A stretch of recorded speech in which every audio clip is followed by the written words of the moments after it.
Hi, Ben. Hey, Michelle, good to see you. You too.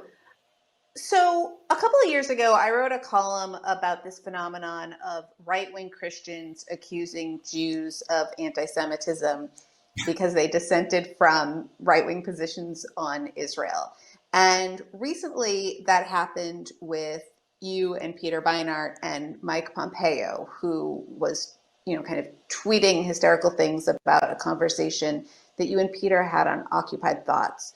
But I want to ask a little bit about that conversation because in the conversation, you described what it felt like to be on the receiving end of um, sort of right wing pro Israel lobbying during the Obama administration. So, what was that like, and did that constrain your political options? Yeah, so I think to sum it up quickly, there was a series of dynamics in the 8 years of the Obama administration. You had Israeli politics move decidedly to the right after Netanyahu became prime minister again in 2009. You had a Republican Party fueled in part by very fervent evangelical Christian support for Israel, moving further to the right on those issues. And then you had an organized American Jewish community on the conservative side, particularly groups like AIPAC, that together with that Republican Party, and obviously with the support of the Likud Party in Israel, would cast any policy disagreement on the Palestinian issue, on the Iran nuclear agreement between the US and Israeli governments as the Obama administration being insufficiently pro-Israel or somehow betraying some bias towards Israel when we were simply trying to carry out policies that in many cases we thought were best for both the US and Israel. And that would manifest itself in all manner of ways, right?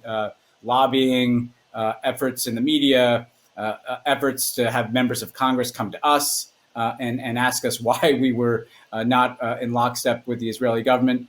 And look, this wasn't subtle, Michelle.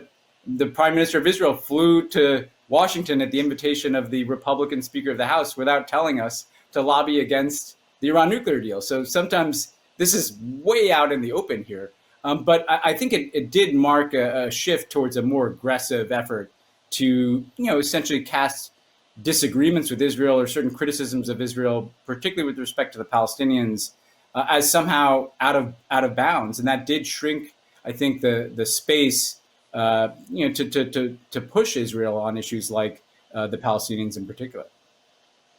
Did that change at all over the 8 years of Obama's presidency? I mean, J Street was founded the same year that Obama was elected. And you also saw, both for reasons of the occupation, because of the growing progressive voice within the Democratic Party, and also just because of the blatant, the rightward turn in Israeli politics and the sort of blatant attempts by Netanyahu to bolster Republicans, growing Democratic disenchantment with the Israeli right, and also just kind of dissent from what had been a foreign policy consensus. So, how is this thing that you're talking about? How did that change? Well, I think here's what changed, and we have to speak about this openly. Both the Israeli right and the American Republican Party became more and more, I think, extremist. Mm-hmm. There had kind of been a center to these debates, and the right side of that center moved further and further to the right. Bibi Netanyahu in 2009 was talking about a Palestinian state. By the end of the Obama administration, he was saying there will be no Palestinian state on my watch, essentially, and talking about Arabs voting in droves. We all know what happened to the Republican Party in the 8 years of the Obama administration, becoming really an extremist, radical, right-wing political party. And so that changed the space here. And I think what was disappointing, on the one hand, you had a lot of positive developments, and I think J Street represents the vanguard of the positive developments of American Jews and Americans who care about Israel saying, hey, wait a second, we need to be able to have conversations where what used to be mainstream views about a two-state solution or about pursuing diplomacy to solve an issue like Iran's nuclear program have constituencies in the United States. And that was essential in the fight over the Iran nuclear agreement, to have that kind of organized support.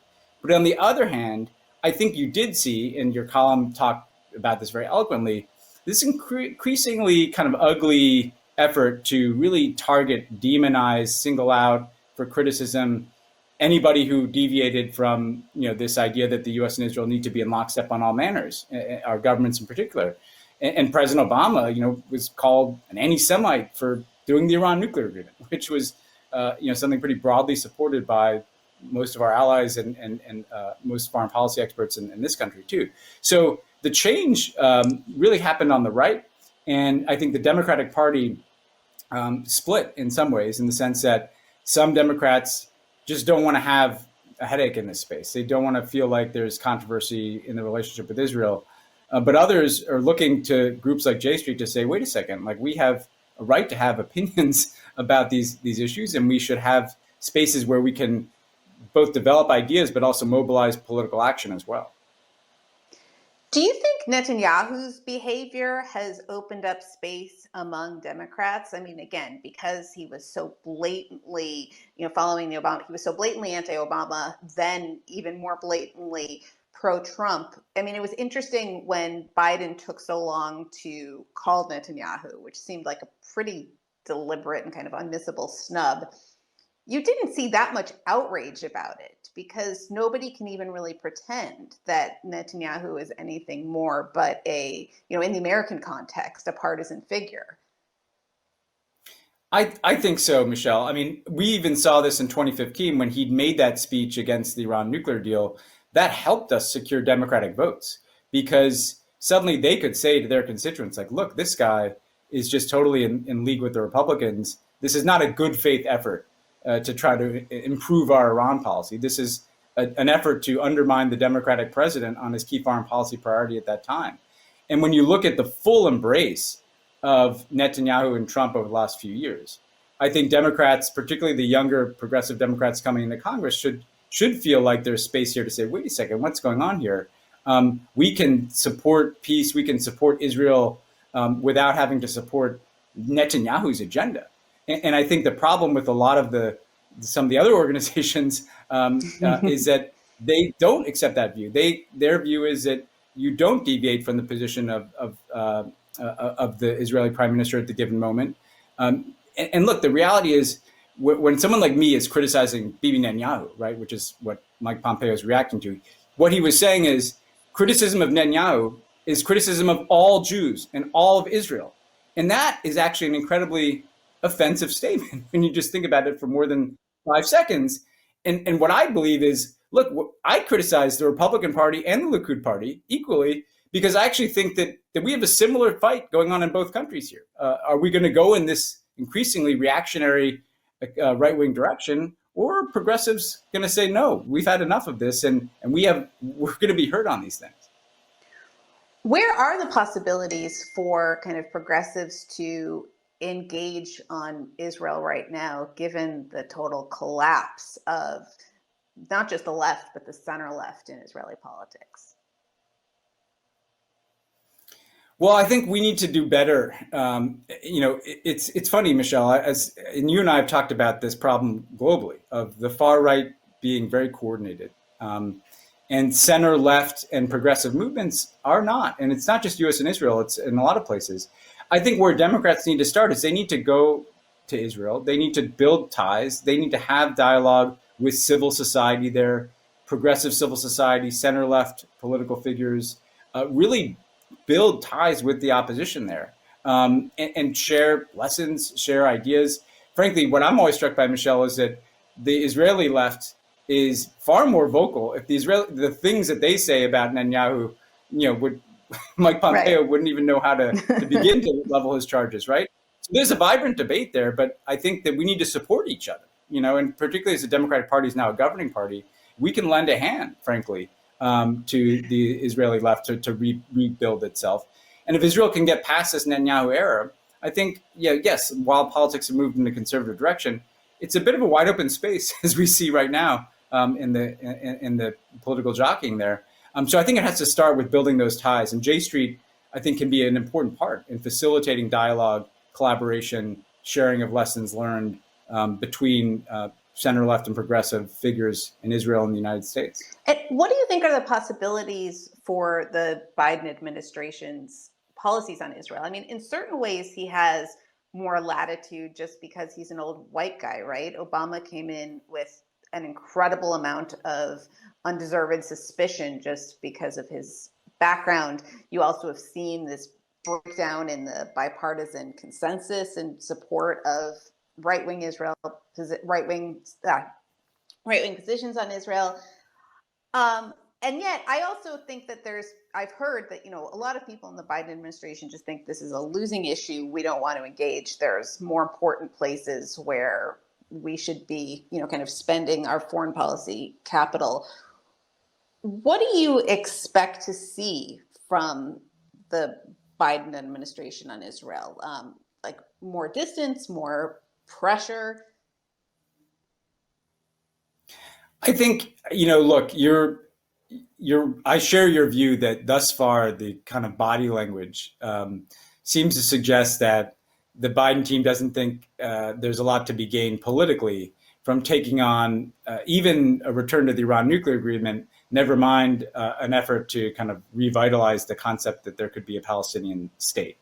I think that part of what troubles me about that is I don't think that's their substantive view, right? I mean, substantively, I know that the Biden team supports the Iran nuclear deal because they negotiated. I was working in the situation with them at the time.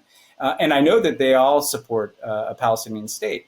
And so that tells you that what has to change is as much the political dynamic around these issues as anything else. I think the other thing is who the Israeli prime minister is matters a lot. And I am sympathetic to the idea that if Bibi Netanyahu is the prime minister, you're not going to negotiate a two-state solution. I mean, it's not worth having an effort. We tried that with John Kerry. We did everything we could, but ultimately, never mind whether the Palestinians will come along. If the Israeli prime minister is against a two-state solution, it's not going to happen in that manner. What I'd like to see them do, though, is to not be constrained. To say, if we think the best thing to do is return to the Iran nuclear deal, we're going to do it. And we're going to move forcefully and confidently so we don't kind of signal to everybody that we're worried about the politics of this. Sometimes, you have to project the confidence of the rightness in your views and try to change the politics in that manner. And then I think they're going to have to find other ways to engage with Israelis and Palestinians to try to begin the conversation about where we go from here. Because clearly it's not going to be the old peace process, the old talks about having talks. They're going to need to do something if they want to keep Palestinian aspirations for a state and Israeli aspirations for a two-state solution and a Jewish democratic state living next to an independent Palestine. If they want to keep that alive, they're going to have to find new formulas to work with other countries and with Palestinians and Israelis to get that conversation moving again. Great. Well, it was so good to talk to you. Thank you so much. Thanks, Michelle.